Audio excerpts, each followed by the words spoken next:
Os casamentos estão mais curtos e as separações mais frequentes. O número de divórcios no Brasil cresceu mais de 30% nos últimos 10 anos. Tantos divórcios como nos primeiros meses desse ano. O divórcio é precedido pela morte do diálogo. Casal maduro não fica sem se falar. Você merece um casamento onde você se sente seguro, mesmo com todas as suas falhas, se sente perdoado. Perdão impede a morte do diálogo. Seja rápido em perdoar. Seja rápido em pedir perdão. Eu e a minha casa serviremos ao Senhor. Pela fé e pelos princípios da palavra de Deus, eu já vejo sua família toda servindo ao Senhor Jesus também. Porque descobriram que o mais importante não é o que está em cima da mesa, mas sim em volta dela, que é a tua casa, é a tua família.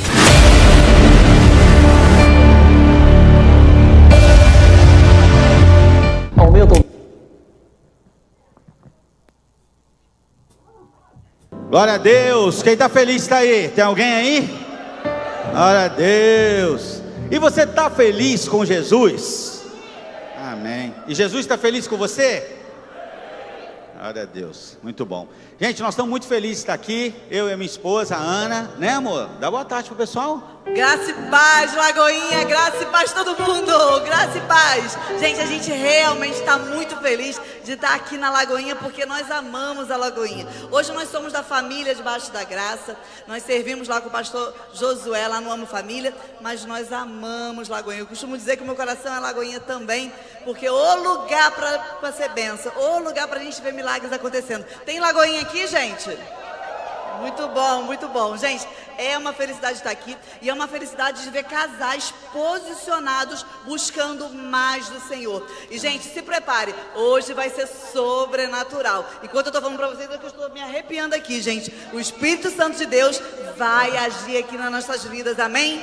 Amém. Eu costumo dizer, desculpa, eu estou empolgada. Eu costumo dizer que, olha, nós estamos declarando guerra ao divórcio. Quem declara guerra ao divórcio aqui, levanta a mão aí, ó. Somos o exército posicionados, lutando contra o divórcio. O divórcio não pode mais passar perto de nós, inclusive a começar da nossa casa, amém?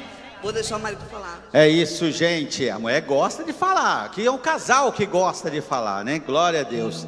Gente, foi um desafio, mas a gente conseguiu aí, né, um desafio de agenda, trazer homens e mulheres de Deus que tem impactado vidas aí, não só no Brasil, mas no mundo, trazendo mensagens poderosas. Hoje você vai receber ferramentas que não só vai capacitar e ajudar a blindar o seu casamento, mas vai ajudar a cuidar de outros casais. Vocês podem ter certeza disso, ok? Estou muito feliz e quero agradecer a Lagoinha Praia Grande, que recebe aqui o casamento pleno e com uma entrega, uma paixão. É lindo de ver. Parabéns para todos vocês, membros voluntários da Lagoinha Praia Grande. Nós queremos agradecer também o pastor Diego, o pastor Diogo, a pastora Kelly, que não tinham chegado, não sei se chegaram, mas eles tiveram um contratempo vindo de São Paulo, do encontro de pastores, mas estão a caminho, daqui a pouco estarão conosco aqui, tá bom? E tem muita gente boa para passar por aqui hoje. Vamos lá, gente, a gente vai começar.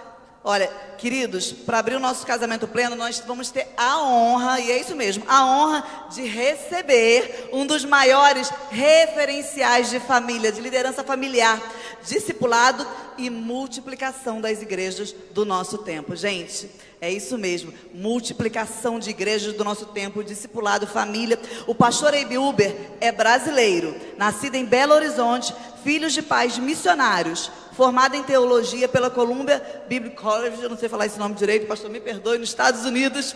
Ele é fundador e presidente da Associação MDA, pastor-presidente da Paz Church. Tem Paz Church aí? Glória a Deus! Ele tem muito, né? Glória a Deus. Muito bom. De São Paulo, e supervisor de diversas bases da Paz Church, incluindo Santarém, Fortaleza e centenas de igrejas sobre a sua supervisão apostólica. É pregador, conferencista nacional e internacional, tendo ministrado intensamente no Brasil, Ásia, África, Europa e nas Américas. Gente, ele é autor de vários livros, inclusive tem livros lá para vocês poderem adquirir. Nós precisamos ser intencionais, né? Buscar conteúdos que vão nos edificar. Então, ó, e compositor e membro das importantes redes internacionais de liderança. Casado com a pastora Andréa Huber, é pai da Priscila, do Davi e do Daniel. Uma família que reflete o fruto do seu ministério. Eu quero pedir para vocês ficarem de pé, para que a gente possa saudar esse homem de Deus que veio até aqui para nos abençoar com essa palavra. Então, quero pedir para vocês aplaudirem a Jesus pela vida do pastor Abe Huber. Pastor, Deus abençoe sua vida.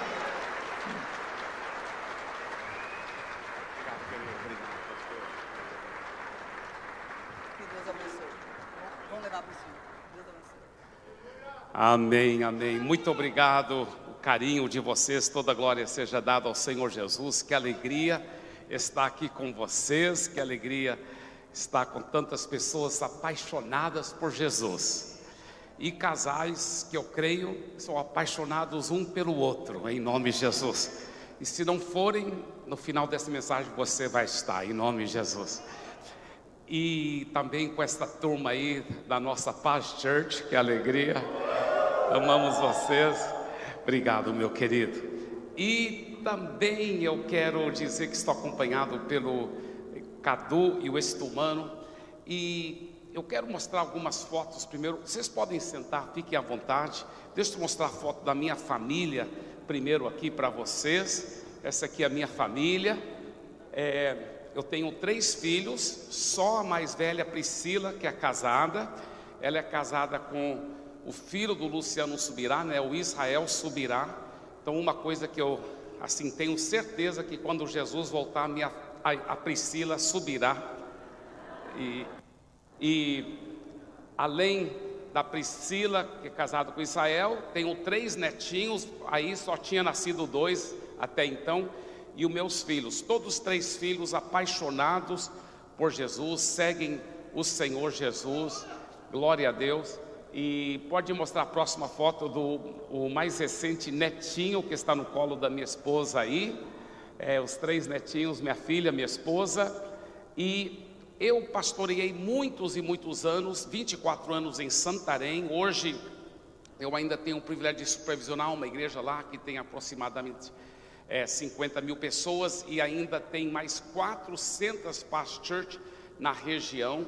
Lá em Santarém nós costumamos fazer um grande evento evangelístico no estádio, e aí chegou o ponto que no domingo tinha que fazer a mesma programação 2 vezes, porque para caber todo mundo, lotando o estádio 2 vezes. Pode mostrar aí a próxima foto aí, lá de Santarém. E depois mudamos para Fortaleza com uma grande equipe. Hoje também tem uma igreja de milhares de pessoas lá, e igrejas em todos os estados do Nordeste, dezenas e dezenas de igrejas. Posso mostrar a próxima foto, por favor, que é a Paz Church em Fortaleza. E hoje estamos pastoreando em São Paulo. E em São Paulo nós temos um grande evento todo ano que chama-se Paz Conference. Pode mostrar essa foto aí mesmo, uma das nossas últimas Paz Conference. Já estamos mudando desse local aí, porque esse local não coube mais. Essa foto aí do ano passado, mas esse ano já não coube. Estamos indo para um novo local para caber bem mais pessoas para nossa Paz Conference. Então Deus, na sua misericórdia, tem derramado sua graça, seu poder, e nós sabemos que não é por causa de nós, com certeza é apesar de todas as falhas, todas as deficiências, porque se não fosse por Jesus, eu tenho certeza que eu jamais estaria aqui, até porque só Deus que sabe o quanto que eu preciso de Jesus, e Ele que tem feito toda a diferença na minha vida, na minha família e no ministério. E eu sempre falo, se Deus pôde usar esse, que é o mais fraco de todos, eu lhe garanto que Ele não só pode, mas Ele quer usar todos os seus filhos grandemente, para a glória de Jesus. Também eu quero compartilhar aqui com vocês que eu alguns meses atrás, eu comecei um devocional de 3 minutos, todas as manhãs, de segunda a sexta, no meu Instagram, no feed do meu Instagram. Esse devocional é lançado às 6:30 da manhã, mas claro que fica lá no feed. E nós temos ouvido tantos e tantos testemunhos. Inclusive, eu acho que tem um videozinho sobre Instagram. Se puder rodar esse vídeo agora, preste bem atenção. Imagina uma pessoa muito, muito rica, mas que não sabe que ela é rica. E ela está passando quase necessidade. Isso realmente aconteceu. O segredo da intimidade, da amizade profunda com o Espírito Santo. Eu já ouvi pessoas falando que aquele versículo, João capítulo 10, versículo 10, onde Jesus disse que eu vim para que tenham vida e a tenham em abundância, que aquilo é só na vida espiritual. Eu lhe garanto que não é só na vida espiritual. Claro que a vida espiritual é a mais importante, mas Deus quer que você possa também prosperar na vida financeira. Hoje eu vou lhe contar um dos maiores segredos para ver isso acontecer, e não somente ser abençoado na vida financeira, mas também ser abençoado em todas as áreas da sua vida. Fique comigo 3 minutos na palavra de Deus. Então, amém, glória a Deus. Eu quero te convidar a me seguir no Instagram. Eu tenho ficado impressionado, só começamos poucos meses atrás, mas temos ouvido tantos e tantos e tantos testemunhos, o impacto que isso está fazendo, e eu fico tão feliz porque eu quero alcançar mais pessoas com a palavra de Deus. Então, me ajude a alcançar mais pessoas para a palavra de Deus. Envie esses devocionais para pessoas que você ama. Nós estamos ouvindo relatos de pessoas que têm enviado esses devocionais para familiares, amigos não cristãos que estão agora entregando a vida para Jesus. Está sendo muito forte, muito especial mesmo. Glória a Deus por isso. Também eu quero dizer que eu trouxe 3 títulos de livros, tá? Esse aqui, ele tem tudo a ver com casal. Ele é escrito pelos meus amigos Peter e Diana Tanchi. Eles são os pastores da igreja que eu mais admiro no planeta Terra. É uma igreja de 70 mil pessoas nas Filipinas, mas é uma igreja de excelência total, impressionante, impressionante. Eles, os seus 13 filhos e 23 netos, que família exemplar, que família exemplar, cheio da presença de Deus, todos servindo ao Senhor, todos bivocacionados. Inclusive ele nunca foi financiado pela obra, porque ele, antes de ser pastor, já era um grande empresário, mas a igreja deles é fenomenal. E eles escreveram esse livro, e eu fui tão abençoado com esse livro em inglês, e eu fico tão feliz que agora finalmente tem esse livro em português. 8 segredos do sucesso na criação de filhos. Eu vou lhe falar uma coisa, eu fiquei tão impactado, tão precioso. Se você tiver filhos de qualquer idade, eu realmente digo, esse livro, depois da Bíblia, você não quer ficar sem ler. Eu mesmo, meus filhos já estavam crescidos, eu aprendi tantos princípios e coloquei em prática e vi funcionar. Então é poderoso mesmo. 8 segredos do sucesso na criação de filhos. Muito precioso. Agora tem em português esse livro, que bênção. E eu já escrevi muitos livros, mas o livro que de longe eu ouço mais testemunhos, constantemente eu estou ouvindo testemunhos desse livro, é Meu Amigo Espírito Santo. Agora, antes de ontem, fui lá para o meu barbeiro cortar o cabelo, e ele começou a me contar de uma pessoa que chegou lá na barbearia dele, lendo esse livro e divulgando para todo mundo, e os testemunhos, tantos testemunhos, toda hora eu estou ouvindo testemunhos sobre esse livro. Aquele Master Coach, o Paulo Vieira, me mandou um WhatsApp, ele disse: ei, esse livro transformou minha vida, se tornou um livro de cabeceira, porque muita gente não sabe como ouvir a voz do Espírito Santo. Muita gente não sabe como cultivar a intimidade com o Espírito Santo. E a Bíblia fala que quem anda no Espírito jamais vai satisfazer os desejos ilícitos da carne. Mas muita gente não sabe como andar no Espírito, como viver cheio do Espírito. Então esse livro eu creio que é muito chave, muito importante. Também um dos últimos livros que eu escrevi, isso aqui, Ofendido Nunca Mais. Você sabia que muitos cristãos não estão recebendo o melhor de Deus? Sabe por quê? Porque lá no fundo eles seguram mágoa contra alguém, ou contra alguma pessoa, ou contra aquela pessoa, e eles nem imaginam o tanto que aquela magoazinha está impedindo o melhor de Deus na vida deles, mas impede mesmo o fluir de Deus. É impressionante isso. E nós explicamos pela palavra de Deus nesse livro, não só como liberar perdão de fato e de verdade, ser 100% curado, mas 100% curado mesmo, mas nós ensinamos outra coisa, e essa outra coisa que eu acho interessante, que muitos cristãos não sabem disso.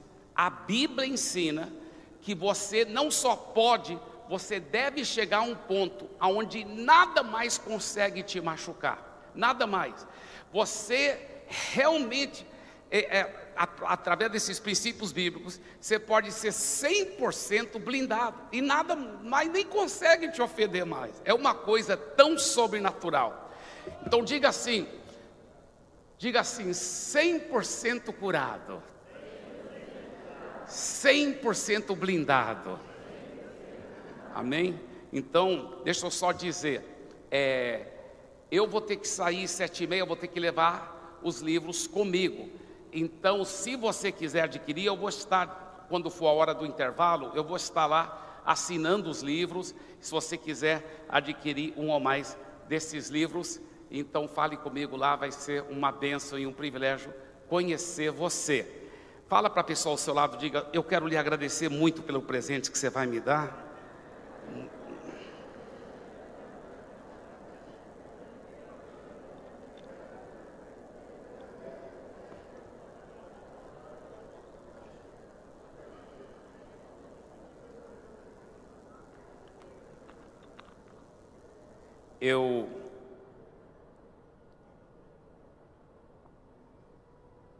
Eu quero ministrar uma palavra que eu tenho titulado A Cultura do Amor no Lar. A cultura do amor no lar. Não existe nenhuma virtude, pelo que a Bíblia ensina, mais eterna, mais imutável, e não existe nenhuma virtude mais importante para Deus do que a virtude do amor. Ele diz que vai permanecer por toda a eternidade 3 virtudes: a fé, a esperança e o amor. E o maior deles é o amor. Mas então, como é a cultura do amor no lar? Vale a pena a gente aprender sobre isso, já que é a virtude mais importante que existe. Em primeiro lugar, Deus quer que você realmente aprenda a viver e andar em amor. Sabe, nós estamos chegando ao final de um ano, e sempre é bom refletir, porque, pensa bem, tem cristãos que já têm 15 anos, 20 anos convertidos, e ainda, quando ninguém está olhando, o casal briga, e briga feio, discute, falam horrível palavras um para o outro. Isso não deve estar acontecendo. Entra ano e sai ano e continua esse mesmo pecado, esses mesmos problemas. É feio demais, né? Eu ouvi falar de um casal que eles precisavam de fazer compras, e eles tinham um casal de filhos pequenos. Eles falaram: olha, nós vamos trancar a porta, nós só vamos sair 20 minutos para o supermercado aqui pertinho, vocês não vão abrir a porta para ninguém, a porta vai ficar trancada, e vocês ficam brincando aqui. Quando eles voltaram do supermercado, eles estranharam, porque o menino estava falando assim para a meninazinha, e ela, eles falam: o que vocês estão fazendo? Ah, nós estamos brincando. Mas que brincadeira é essa? Não, nós estamos brincando de pai e mãe. E seria até engraçado se não fosse tão verdadeiro e trágico, porque tantos casais, esse é o exemplo que eles dão para os seus filhos, esse é o modelo horrível e feio que eles dão para os seus filhos. Mas como é essa cultura do amor no lar? Em primeiro lugar, a cultura do amor é realista. Ela não varre as coisas debaixo do tapete, ela não faz de conta que não tem um problema quando tem que encarar o problema para resolver. Sabe, tem casais que têm tanto medo das faíscas, de qualquer probleminha e de encarar o problema para resolver, que eles ficam só aguentando aí, ficam varrendo debaixo do tapete, aguentando e aí explode tudo de uma vez. Por quê? Porque eles não sabem resolver, eles não são realistas com os problemas que surgiram. Então, um dos maiores segredos é esse aqui, olha, escuta bem o que eu vou dizer, seja você o primeiro para procurar a resolução do conflito. A Bíblia deixa bem claro que sempre é a sua responsabilidade. Ele que errou, ela que errou, não quero saber. Sempre a responsabilidade é sua, sempre.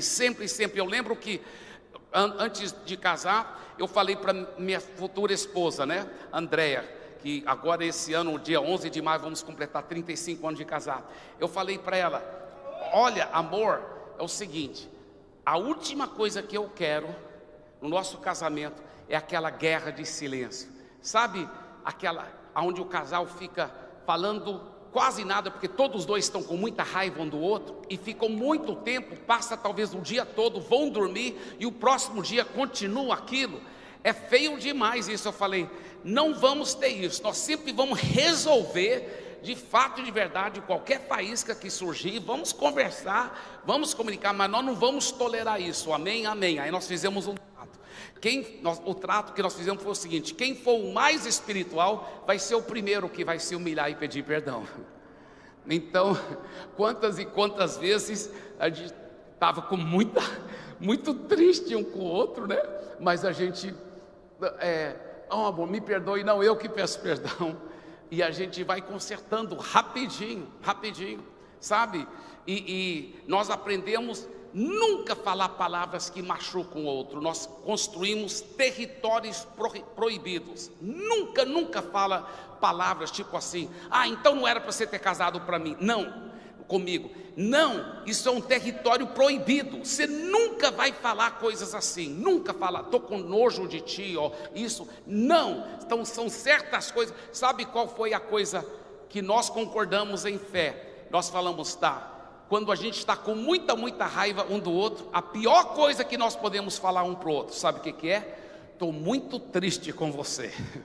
Então teve vezes que eu, especialmente no começo do casamento, né? A gente ainda está ajustando, mas eu ficava tão bravo, tão triste, tão com raiva dela, mas eu falava: olha amor, eu estou muito triste com você.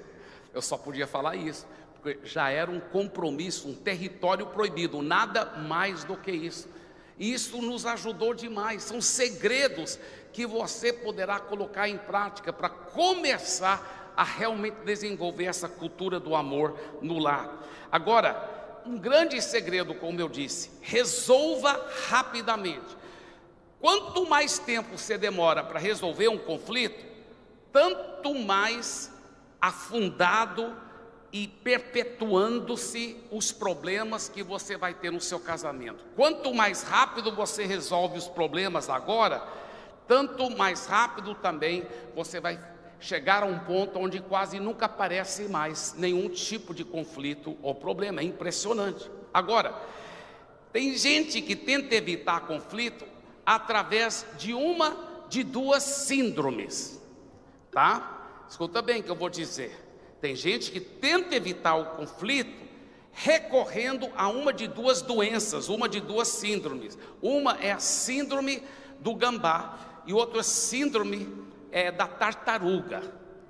Sabe, todas duas doenças são maleficiosas, elas prejudicam o relacionamento, o casamento, mas tem muita gente que tenta evitar o conflito. Então começou a sair alguma faísca, tem aquele cônjuge que é o cônjuge gambá. Sabe como é o gambá?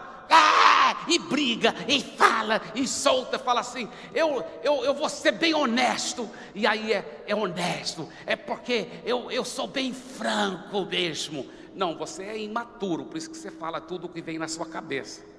É porque você é imaturo, porque você é bebê na fé, porque você não cresceu espiritualmente. Mas é a síndrome do gambá, que solta o fedor completamente na hora que aparece qualquer conflito. Mas tem outro que é igualmente pecaminoso e errado, que é o síndrome da tartaruga. Quando vem o conflito, se esconde no casco, não fala nada, mas também, lá dentro está planejando assassinato. Entendeu? Ficou calado, mas é mortal do mesmo jeito. Ficou calado, sabe? É a síndrome do gambá, síndrome da tartaruga. Agora, impressionante, que todo casal tem a tartaruga e tem o gambá. Sabe por quê? Porque os opostos se atraem. Então quase sempre uma tartaruga casa com um gambá, ou uma gambá casa com um tartaruga. Não sei qual que você é, tartaruga ou gambá. Mas o que você quer fazer é aprender a corrigir isso. Como corrigir? Nós vamos estar falando aqui durante essa palavra, mas escuta bem. Os conflitos dos relacionamentos nunca são resolvidos automaticamente. Você tem que ser intencional para resolver. Os conflitos não vão se resolver sozinho. Existe uma frase que diz: o tempo cura todas as coisas. Isso é mentira. Se você pegar um câncer e Deus não fizer um milagre, você vai ter que tratar logo, porque o tempo não vai curar aquele câncer, ele só vai ficar piorando. E assim também, quando tem conflitos, não, deixa só dar um tempo, porque vai se resolver. Não vai, só vai ficar piorando, e só vai ficar prejudicando a sua vida. Então você tem que ser intencional e proativo em saber como resolver. Se segurar a mágoa, só vai ficar piorando a coisa, é verdade. Quanto mais você ficar adiando o problema, pior o problema vai ficar. Agora, única forma de realmente resolver o problema é encarar aquele problema. Eu nunca vou esquecer, tem um casal, eu sei que eles nem importariam eu falar o nome deles, mas eu não peguei permissão, então não vou falar o nome deles. Esse casal, muito top, ela era a filha de um dos maiores empresários da cidade onde a gente morava, e ele era um locutor de FM muito famoso, e os dois se converteram aos trancos e barrancos, mas aí queriam realmente consertar a vida, e começaram a andar em santidade, finalmente casaram, foi muito lindo, e todos dois super apaixonados por Jesus, e eles queriam muito viver uma vida sem brigar, sem discutir, mas eles evitavam faíscas a tal ponto que um estava triste com o outro triste, mas eles ficavam fingindo que estava tudo bem, porque eles queriam tanto ter um casamento feliz. Mas eles estavam fazendo o quê? Em vez de sentar e resolver, eles ficavam como se fosse varrendo debaixo do tapete e aguentando. Então, quando eu e minha esposa íamos discipulá-los, que nós também éramos recém-casados, e nós íamos discipulá-los, eles falavam, está tudo bem, porque eles estavam aguentando. E de repente, quando nenhum dos dois aguentava mais, era a Terceira Guerra Mundial, mas explodia tudo. E aí eles nos chamavam, a gente ia lá para tentar pegar os pedaços, porque a coisa era horrível e feia.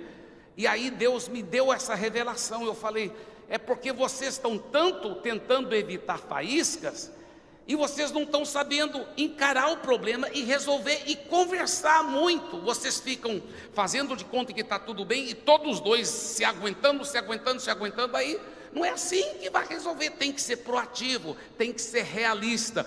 Então, em primeiro lugar, daqui um pouco nós vamos falar como resolver, mas em primeiro lugar, diga assim: a cultura do amor é realista.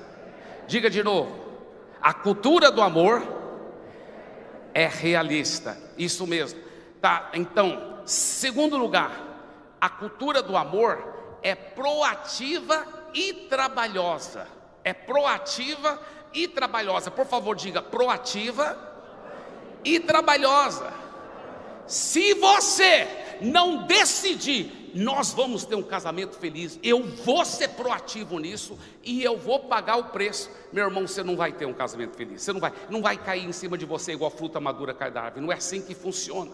Você vai ter que saber ser proativo e intencional e trabalhoso. É claro que é pelo poder do Espírito Santo, obviamente, mas Deus não abençoa a preguiça.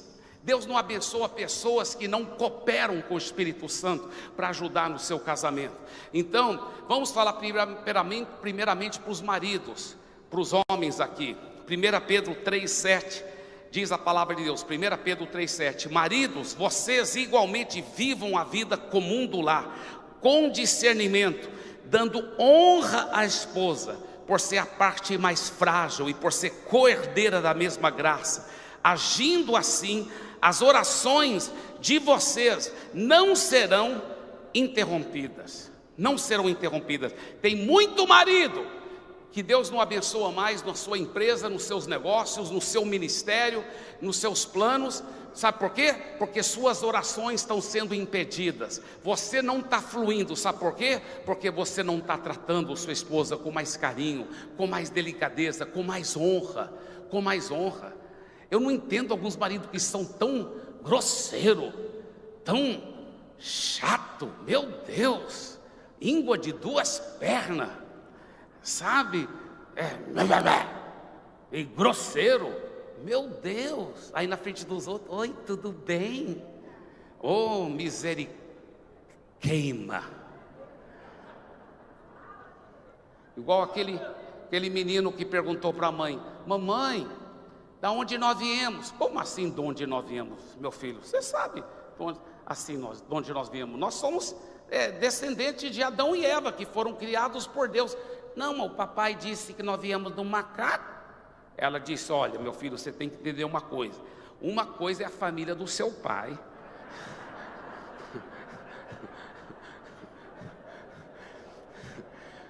Estou brincando, viu, homens? Eu também sou homem. Mas a realidade é que nós homens temos que ser mais quebrantados. Quantas esposas já falaram para minha esposa e para mim, para nós como casal: meu marido nunca pede perdão.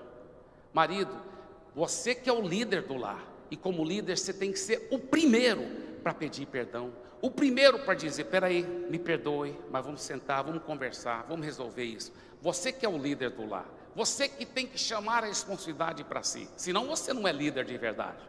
Então o marido tem que ser o primeiro para pedir perdão, para se humilhar. Ah, mas a esposa não pode pedir perdão primeiro? Claro, ela deve também querer ser a primeira para pedir perdão. Parabéns, isso é lindo. Mas nós maridos temos que ser os líderes do lar, o sacerdote do lar. Nós temos que realmente chamar a responsabilidade para nós. Nós temos que ser os primeiros para dizer: nossa família vai ter culto doméstico agora. Nós vamos pedir perdão um para o outro agora. Nós vamos conversar agora. Isso é tão lindo. É a coisa mais bonita, é ver um homem que é o líder do seu lar, um líder espiritual. É o primeiro para se humilhar, é o primeiro para pedir perdão, é o primeiro para mostrar exemplo dentro da sua família.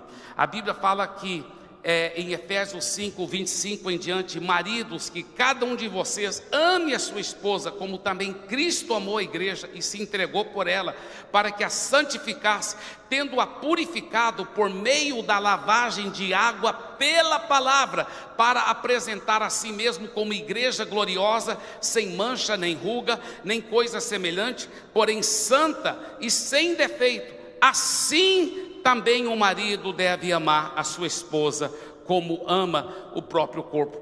Esse texto é impressionante, é uma revelação tremenda. Ele diz que o marido deve amar a esposa do mesmo jeito que Cristo ama a igreja. Aí ele explica que Cristo ama a igreja e a igreja é perfeita? Não, então ele está trabalhando com a igreja para apresentar à igreja, a sua noiva, a si mesma, como perfeita, sem ruga, sem mancha. E como que ele faz isso?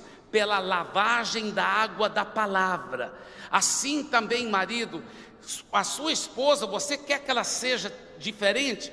Então a responsabilidade é sua, de conversar muito com ela, de separar muito tempo.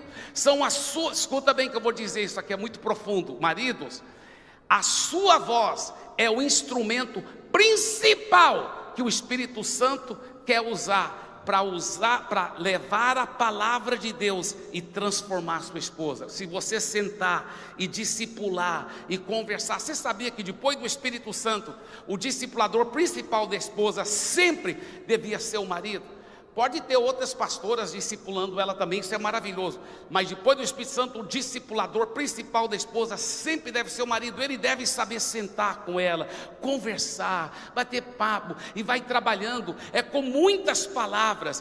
A sua voz tem um poder sobrenatural, viu, marido? Se você sentar e tirar tempo e conversar. Por isso que normalmente namorados nunca tem problema, já notou? Porque o homem está tão apaixonado que ele fica conversando, e ele resolve as situações com muita conversa, mas depois que casa só fica dando uns gemidos e quer ficar assistindo coisa na TV ou qualquer coisa, em vez de realmente ocupar tempo e investir tempo.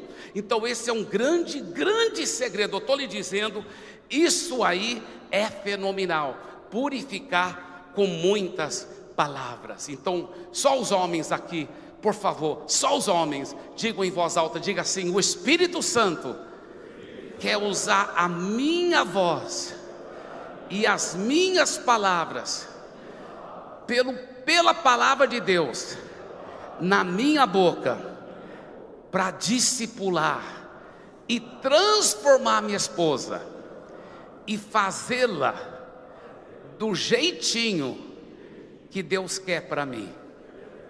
Olha só, sem mancha, sem ruga. Não é fantástico? Dê para Jesus uma forte salva de palmas, aleluia.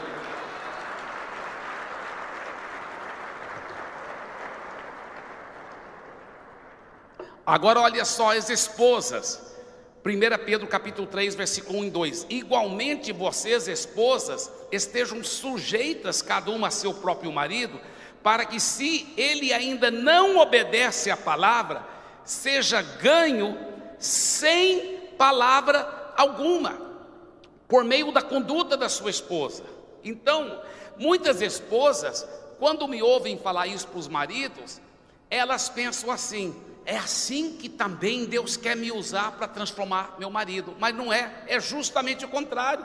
A Bíblia fala que a esposa que tem um marido que ainda não está obedecendo a palavra em qualquer área, que você vai ser um instrumento para transformar seu marido sem palavra alguma. Eu acho que algumas mulheres entenderam com 100 palavras, mas não é.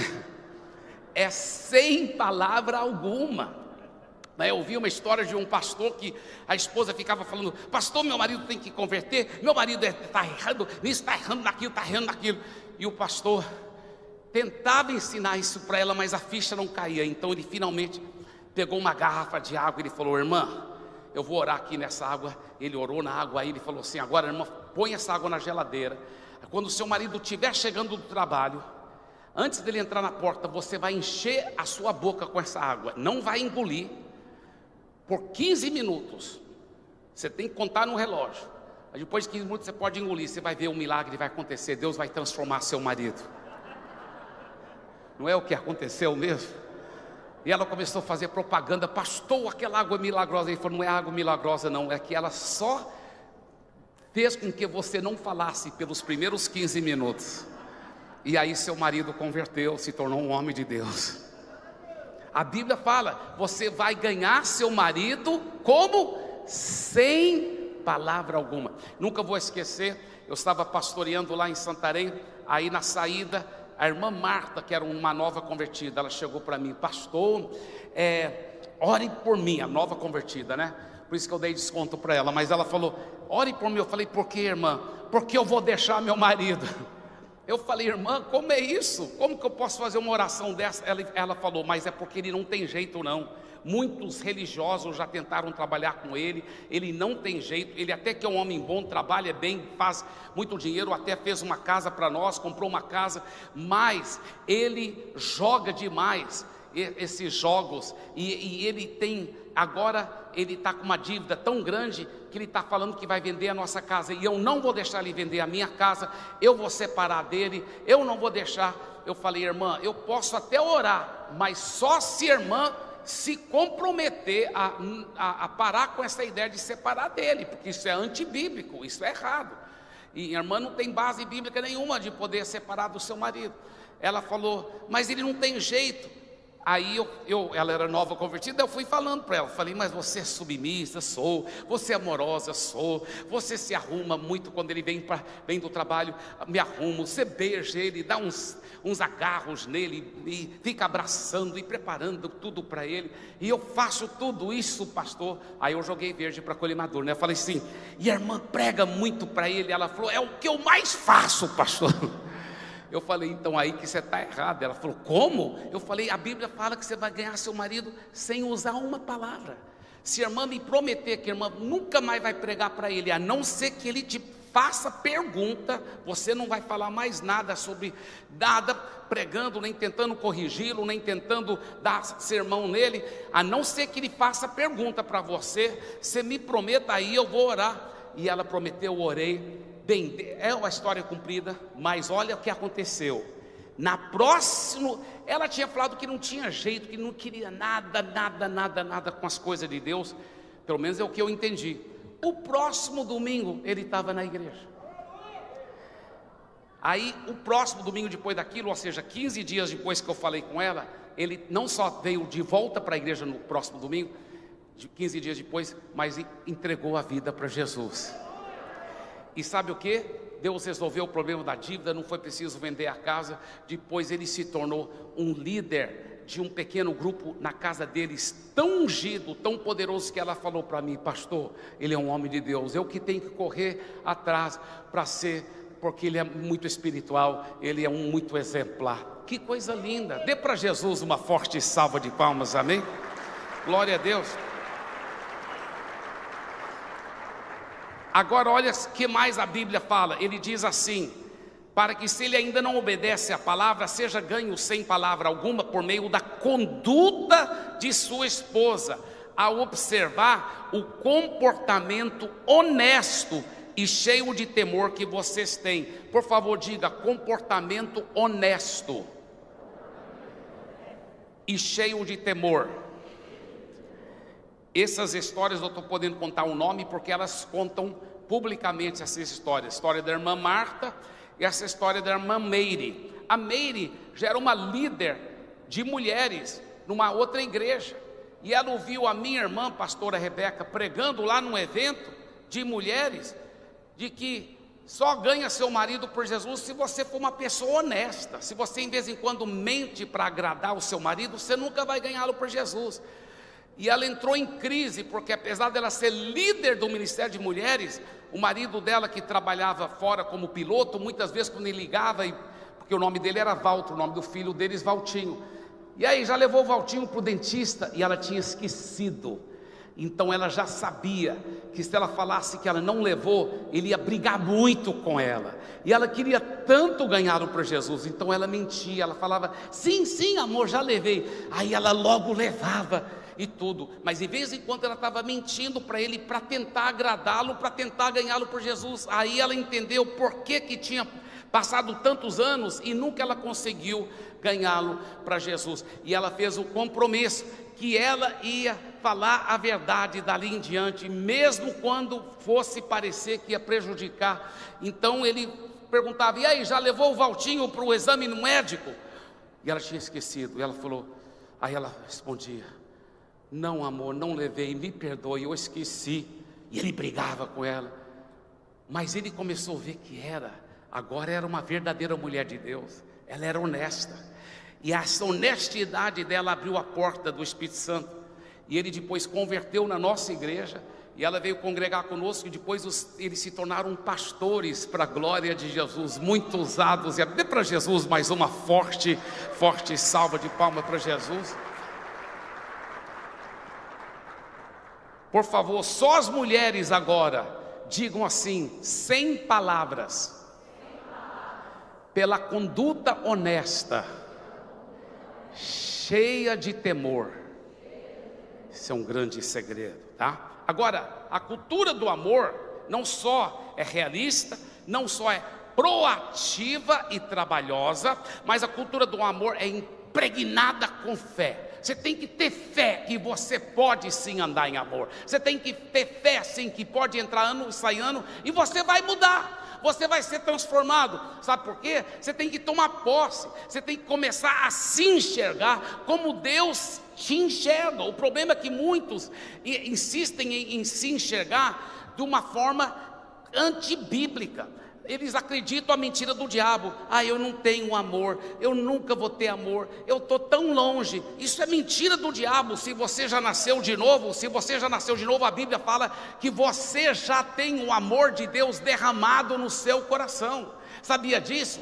Você tem que começar a ver essa realidade espiritual. Na medida que você vai crendo nessa realidade espiritual e vai declarando com a boca, ela vai se materializar na sua vida. Mas você tem que crer. Meu povo perece por falta de conhecimento. Você tem que conhecer que você já tem esse amor totalmente sobrenatural na sua vida. 1 João capítulo 4 versículo 8 fala que Deus é amor, e a palavra lá é ágape, um amor sobrenatural, um amor milagroso, um amor infinito de Deus. Deus é ágape. Só que em 1 Coríntios capítulo 6 versículo 17 ele diz: aquele que se uniu ao Senhor se tornou um só espírito com Deus. Então no seu espírito, que é a parte mais importante do seu ser, você é o próprio amor ágape, porque Deus é ágape e você se tornou um com Ele. Então você é ágape. Por favor, diga em voz alta, todos aqui, diga: eu sou ágape. Romanos 5,5 fala assim: o amor de Deus é derramado em nosso coração. Olha, essa palavra mais uma vez é ágape. Ele está dizendo, o ágape de Deus é derramado. Essa palavra no grego, derramado, é a palavra exeio, e ela está no tempo presente. O tempo presente no grego, escuta bem, eu tirei isso direto do dicionário. O tempo presente, porque está no tempo perfeito.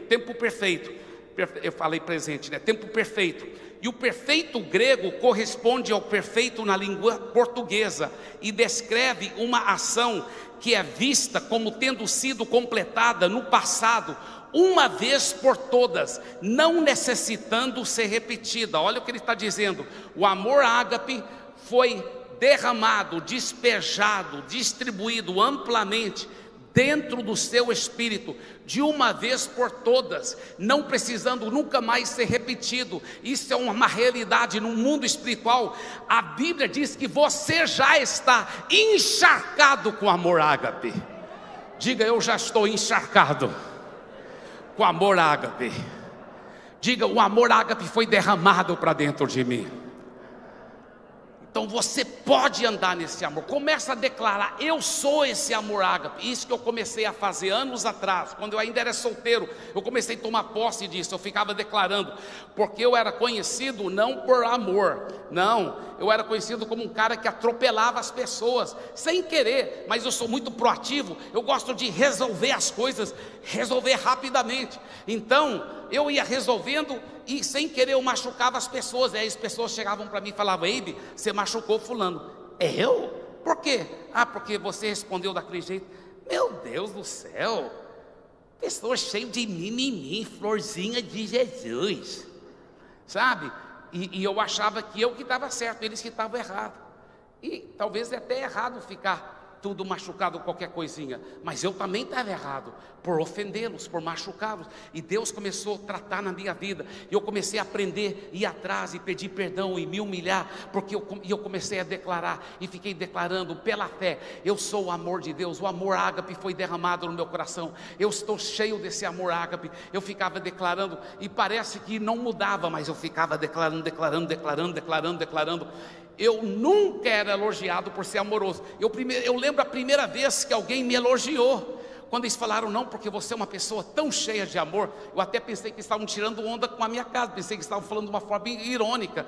E quando eles falaram, você é um cara tão cheio de amor, eu falei, essa é boa, né? Eles falaram, não, eu estou sério, você é um cara muito amoroso. Eu falei, peraí, você está falando sério? Que eu sou muito amoroso? Você é, todo mundo sabe disso. Eu falei, amém, eu estou aplicando fé para isso, eu estou tomando posse. E começou a materializar na minha vida. E hoje tantas pessoas dizem, mas eu não me engano, porque eu sei que não é de mim mesmo, é pelo poder do Espírito Santo. Mas eu sou o amor ágape, eu estou cheio do amor ágape. Você também é o amor ágape, você está cheio do amor ágape. Você pode andar nesse amor, você tem esse poder sobrenatural do Espírito Santo. Aleluia. Aleluia. Agora, quarto lugar, a cultura do amor é baseada na intimidade com Deus. Escuta bem o que eu vou dizer. O vertical gera o horizontal. Quanto mais íntimo você for de Jesus, quanto mais cheio do Espírito Santo, vai ser tão mais fácil você colocar em prática essas verdades, porque o vertical gera o horizontal. Então, eu costumo dizer, esse é o maior segredo na vida cristã. O segredo dos segredos é intimidade com Deus. E para isso, eu vou fazer um pequeno teatro.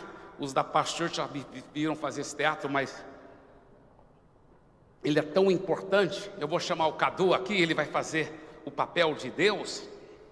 Então, Cadu, você fica em pé bem aqui, tá? Bem aqui.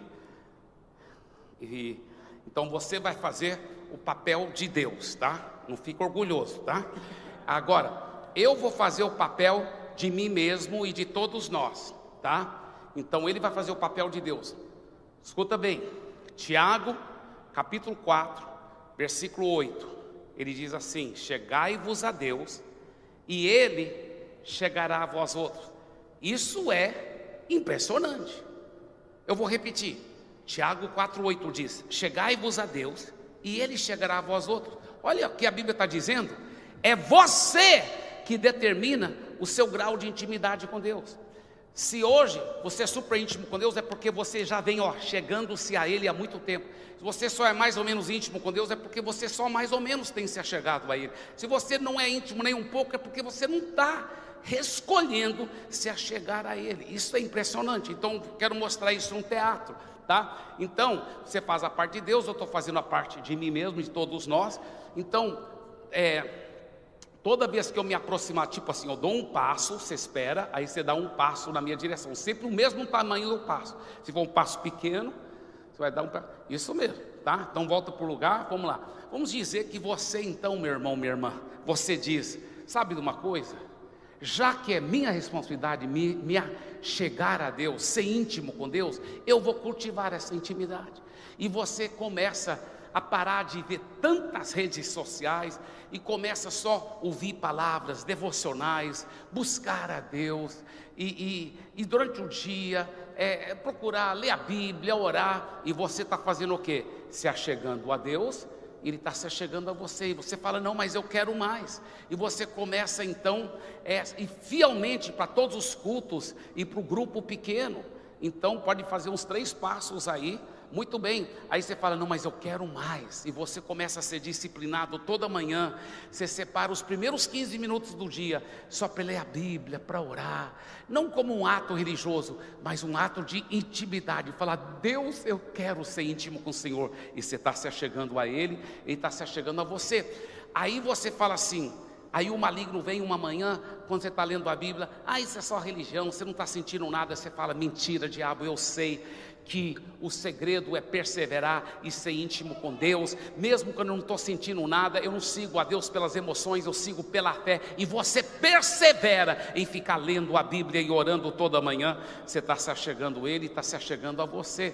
E você agora começa a ir para as vigílias, orar em línguas durante o dia todo. Você está cultivando intimidade, e você está chegando a Ele e está se achegando a você. Agora escuta bem, o que você está quase para encostar em Deus. O que é simbolicamente falando, encostar em Deus? Porque Jesus já mora em nós. Quando o Tiago disse, chegai-vos a Deus, ele chegará a vós, ele estava falando com crentes. O que ele está dizendo? Ele está falando da manifesta presença de Deus. Encostar em Deus, então, significa a manifesta presença de Deus. Se você chegar ao ponto de encostar nele, e essa manifesta presença, sua vida nunca mais é a mesma. Sua vida muda. Eu estou lhe dizendo, eu estou lhe dizendo, eu lhe garanto. E tem mais, nunca mais o diabo te convence que não vale a pena, porque sua vida muda.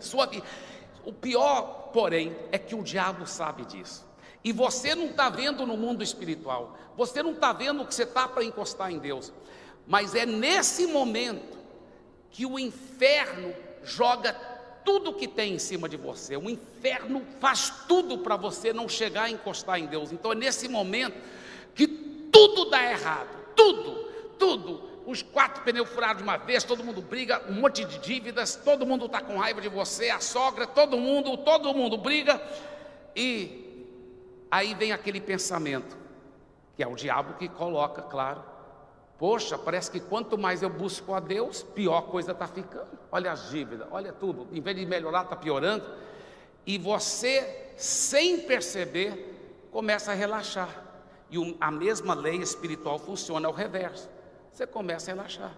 Não busca tanto a Deus, desanima, e vai desanimando, e vai relaxando, e relaxando, e relaxando.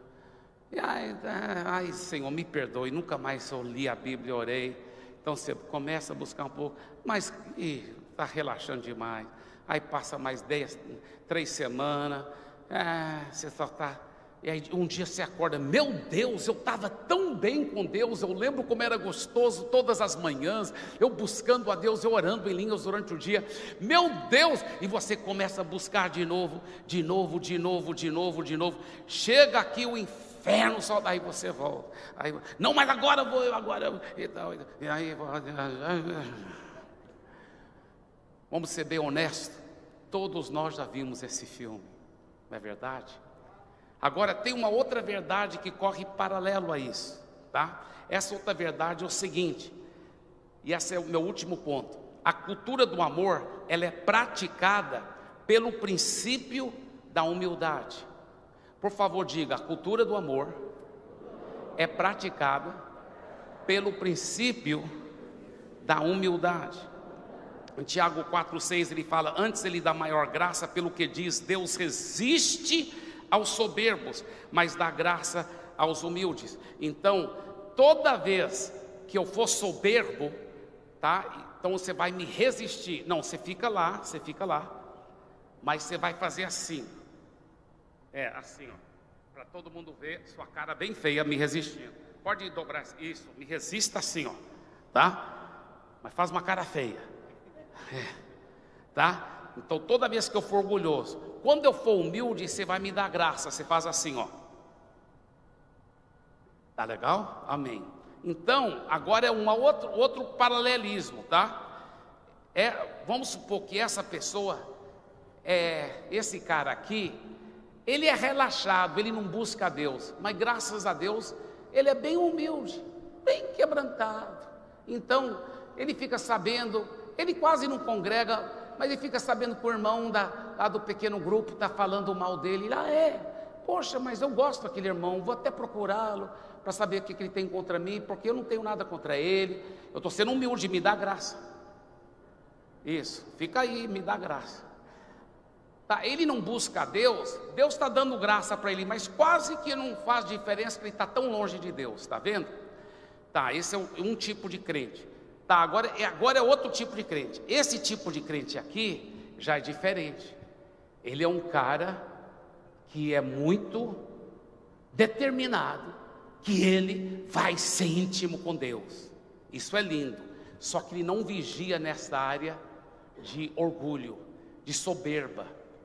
Então, ele começou bem, está lendo a Bíblia, está orando, está jejuando, está se aproximando de Deus, Deus está se aproximando dele, e ele fica buscando de Deus, o negócio está uma bênção, mas de repente fica sabendo, o irmão fulano uns jovens da igreja estão falando mal de você. É porque esses jovens são carnais, eles eu acho que nem são convertidos, eles vão para o inferno mesmo. Eu não, eu sou espiritual, estou buscando a Deus. Eu estou sendo soberbo, me resista. Isso, cara feio aí, tá? Agora, sendo que eu não arrependi da soberba, você não se aproxima mais de mim, você fica me resistindo, porque eu ainda estou soberbo. Só que eu não sei disso, eu penso que a lei ainda aplica. E eu estou buscando e jejuando e orando, mas eu critico, falo mal de todo mundo. Vou da igreja, falo mal do louvor, falo mal do pastor, falo mal dos irmãos, critico todo mundo. Sempre nada está bem para mim. Eu estou sendo bem soberbo, me resista com cara bem feia mesmo, isso. E aí, faz até assim, agacha um pouco e me resista mesmo com força, tá? Aí, esse cara, olha só esse cara, ele está tão determinado que ele vai buscar Deus, que o feriado está se aproximando, e ele fala para a esposa dele: amor, nós não vamos fazer nada nesse feriado, que eu estou separando o dia todo, só para orar e jejuar. E ele fica lendo a Bíblia lá, aí o filhinho dele, Joãozinho, entra: papai, vamos brincar. Meu filho, eu não tenho tempo para isso, sai aqui do meu escritório. Ele sai aqui, bate a porta. Eu estou lendo a Bíblia, eu sou homem de Deus. Olha como ele está sendo soberbo. Aí a esposa bate na porta e abre a porta e fala assim: amor, você lembra aquela torneira que você consertou semana passada? Ela está vazando de novo. Olha, amor, eu vou te falar uma coisa, eu sou um homem de Deus, e você fica reclamando da torneira, e você que deixa as luzes acesas para toda parte na casa. Você viu como veio nossa conta elétrica, nossa conta de luz dessa vez? Para de me perturbar, amor, eu estou lendo a Bíblia. E bate a porta. Mas amor, a gente não ia sair com o Joãozinho. Não, nós não vamos sair. E ele fica lendo a Bíblia, e ele fica orando, e ele fica buscando, mas ele é orgulhoso, ele é soberbo, nunca pede perdão para ninguém, e ele busca, e ele agora pode segurar com outra mão, ele está jejuando e orando muitos dias, mas ele não sabe por que parece que ele não consegue alguma coisa, ele está patinando na vida espiritual, está orando, está buscando, ele nem imagina que no mundo espiritual, Deus que está resistindo ele. Olha que coisa forte. Deus que está resistindo ele. E ele está patinando e orando e jejuando, mas não sabe por que a coisa não funciona, por que não conecta. Ele não sabe que é o próprio Deus que está resistindo. Agora, sabe, a humildade é uma coisa muito grave, é muito séria. Eu quero te encorajar, viu, casal? Decida que você, não importa se é homem ou mulher, mas que você vai ser o primeiro para se humilhar, para pedir perdão, para ser o exemplo, para ser quebrantado. Seja o primeiro. Eu e minha esposa, com esse trato que a gente fez, né, tem sido tão legal.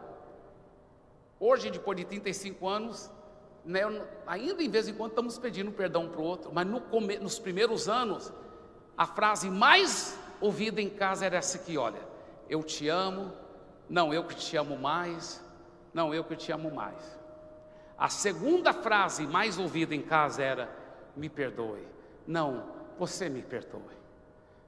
É a segunda frase mais falada na nossa casa, pelo menos os primeiros não sei quantos anos. Uma vez, meus filhos estavam praticando, eu achei tão lindo, eu flagrei, eu desci do segundo andar da minha casa, não sei o que tinha acontecido entre o David e a Priscila. A Priscila tinha uns 12 anos de idade, o David uns 9 anos de idade, e eu vi a Priscila falando para o David: David, me perdoe que eu não falei com mais amor com você. E o David: não, Priscila, eu que peço perdão. Eu achei tão bonito. Eu falei: olha, eles estão seguindo o nosso exemplo, porque é assim que eu e minha esposa sempre agimos. Eu lembro quando estávamos em Fortaleza, eu pastoreando lá, e minha esposa, ela sempre se arruma muito rápido. Então eu esqueço que quando é casamento é a única exceção. Quando é casamento, eu não sei porquê, parece até que é ela que vai casar de novo, porque ela demora horas se arrumando. E aí já estava na hora de ir, E ela ainda estava lá se arrumando. Eu falei: amor, eu não acredito que você não está pronta ainda. Amor, eu que vou celebrar o casamento. Que vergonha eu chegar depois da noiva. Amor, pelo amor de Deus. Eu não gritei, eu não falei palavrão, mas eu não falei com amor como Deus via. E eu falei: amor, eu já vou tirar o carro da garagem, ligar o ar-condicionado e esperar lá na rua. Tudo bem? Tudo bem. E eu com raiva, com muita raiva, eu entrei no carro, fui tirando. O Espírito Santo falou assim: é, meu filho, você vai pregar sobre o que hoje mesmo lá no casamento? Sobre amor. Ele falou: você está sendo amoroso com sua esposa como você deve. Me perdoe, Senhor, me perdoe. Mas eu prometo, quando ela entrar no carro, já vou pedir perdão. Era um SUV, né? Quando ela abriu a porta, que ela foi subindo no carro, que ela colocou o braço aqui, eu peguei no braço dela, eu falei: amor, me perdoe que eu não falei com mais amor com você. Ela falou: não, amor, eu que peço perdão, porque eu atrasei. É para ser assim. Todo casamento é para ser assim. É para ser assim. Não é que você nunca vai errar, mas você vai ser o primeiro para se humilhar e pedir perdão. Amém? Então agora eu vou te mostrar o filme que eu já vejo de você e da sua família, tá? Esse cara aqui, ele vai colocar em prática os dois princípios: intimidade com Deus e humildade. Então ele está determinado: eu vou ser cheio de Jesus. Ele está orando, jejuando, buscando, tirando tempo a sós com Deus. Aí ele fica sabendo: o fulano está falando mal de você, lá da célula, lá do Life Group. Ah, é? Ah, eu vou atrás dele. Ele liga: irmão, me perdoe, eu te entristeci. Oh, meu irmão, eu te amo tanto. Ele pede perdão para todo mundo, pede perdão toda hora. Ele é um cara humilde, quebrantado. E ele continua: mas eu vou ficar buscando a Deus. E ele: eu estou sendo humilde, me dê graça, é isso mesmo. Mas eu vou ficar buscando a Deus. E ele vai buscando e tal. E aí é o feriado, ele fala para a esposa dele: amor, hoje nós vamos sair com o Joãozinho, mas só até 10 horas, tá, amor? O Joãozinho ainda vai estar acordando e tudo, e eu vou ler a Bíblia e jejuar só até 10 horas. Aí nós vamos sair, nós vamos almoçar com o Joãozinho, nós vamos para o parque, vai ser maravilhoso. Tá, tudo bem. Então ele está lá lendo a Bíblia, orando, e ainda não é 10 horas, mas o Joãozinho abre a porta e fala: papai, vamos brincar, olha o aviãozinho. Ele rola no chão, brinca com o Joãozinho. Te amo tanto, Joãozinho. Espera só um pouquinho, que está quase 10 horas, não vamos sair, tá? Eu só vou terminar de ler a Bíblia aqui, vai ser uma bênção, Joãozinho. E ele continua lendo a Bíblia. Aí a esposa dele bate na porta: amor, aquela torneira que estava vazando semana passada, vazou de... É mesmo, amor? Deixa eu pegar a ferramenta. Te amo, amor. Vamos consertar a torneira, vamos consertar a torneira. E ele vai consertar a torneira. Aí ele volta a ficar lendo a Bíblia. Depois eles saem para o lanche. Ele está cheio de Jesus, cheio de amor, cheio de humildade, mas ele está determinado: vou ficar orando, vou ficar jejuando, vou buscar a Deus, venha o que vier, custe o que custar. Chega até aqui, o inferno solta em cima dele, mas ele sabe que é só um contra-ataque do diabo, nada vai impedi-lo. Ele vai buscar a Deus, ele vai ficar clamando. Ele não sabe que está para encostar, mas não quer nem saber. Ele vai ficar buscando, ele vai ficar buscando. Aleluia! Tia, obrigado. Fiquem em pé, por favor, queridos.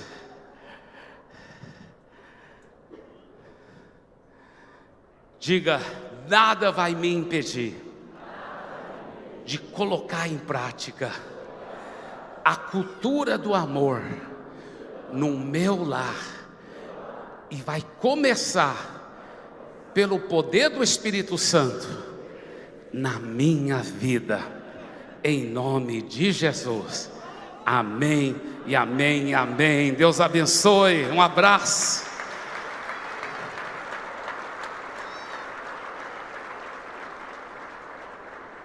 Podem sentar, queridos.